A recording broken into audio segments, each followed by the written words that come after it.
माझ्या बाळाला ताप, सर्दी आणि उलटीचा त्रास होत होता म्हणून आम्ही इथं वरद हॉस्पिटलला त्याला ॲडमिट केलं। 4 दिवस ॲडमिट केलं। त्याच्यानंतर ते MRI काढला बाबूचा।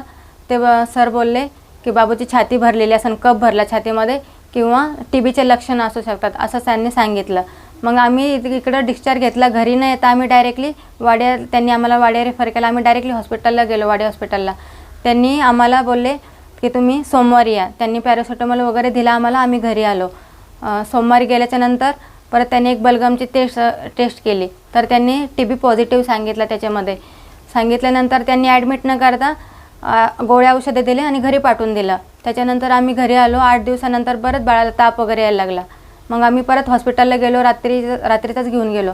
तिथं त्यांनी बाळाला ॲडमिट वगैरे केला। मग सकाळी एक असं 3-4 लेडीज आल्या, डॉक्टर आल्या, बोलले इसका ऑपरेशन करना है कि नहीं करना है देखते हैं, डोक्यात पाणी वगैरे झालेलं आहे, तुम्ही ऑपरेशन करा असं तसं। मग आम्ही त्यांना सिग्नेचर वगैरे करून दिलं। त्यांनी ऑपरेशन केला बाबूचा। परत दुसऱ्या दिवशी बोले हे सलाईन वगैरे जात नाही, त्यांनी इथं गळ्याची सर्जरी केली। दुसऱ्या-तिसऱ्या दिवसांनी परत बोलले की पोटामध्ये हवा वगैरे भरली। रिया मॅडम बोली की पोटामध्ये हवा भरली, उसका हे करना पड़ेगा, पाइप डालना पड़ेगा। टाळूला हात लावत होत्या, तर एक आहे नरम म्हणून कोई दुसरी लेडीज बोले अरे पाणी तो नाही भर गया। मग ते काय करायचं, टाळूमध्ये इंजेक्शन टाकायचं आणि पाणी काढायचं। त्यांनी सलग 2 ते 3 दिवस बाळाच्या डोक्यात इंजेक्शन टाकले। तिथं व्हेंटिलेटरमध्ये आणि मॉनिटरमध्ये पण स्पार्क झालेले। ऑक्सिजन बाटला पण 2-3 वेळेस संपलेला तिथं। खूप म्हणजे एवढी कंडिशन बेकार करून ठेवली ती बाळाची। कोणी डॉक्टर पण यायचे, डॉक्टर 2 ते 3 दिवसांनी एकदा राऊंड मारायचे। सगळे सिस्टर लोक बघायचे त्याच्यामध्ये, सगळे शिकाऊ डॉक्टर यायचे। दिवसातून 4 ते 5 वेळेस यायचे, इंजेक्शन वगैरे काढायचे, पायाचं इंजेक्शन काढायचे, हातातून मिनिमम एक हाताला 200-300 खड्डे होते माझ्या बाळाच्या हाताला।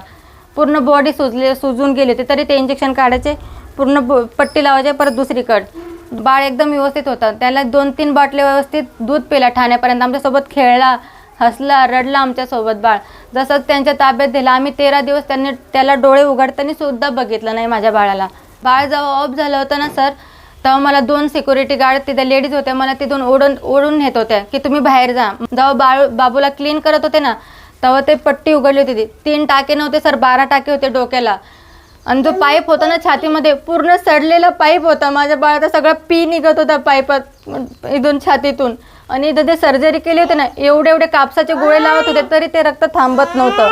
आणि बाळाची जी सूची ठिकाणी ना, सूमधून रक्त निघत होतं बाळाच्या। माझ्यासोबत जे घडलेलं आहे ना, ते कोणत्याही आईसोबत नाही व्हायला पाहिजे। मी माझा पदर रिकामी केलेला आहे।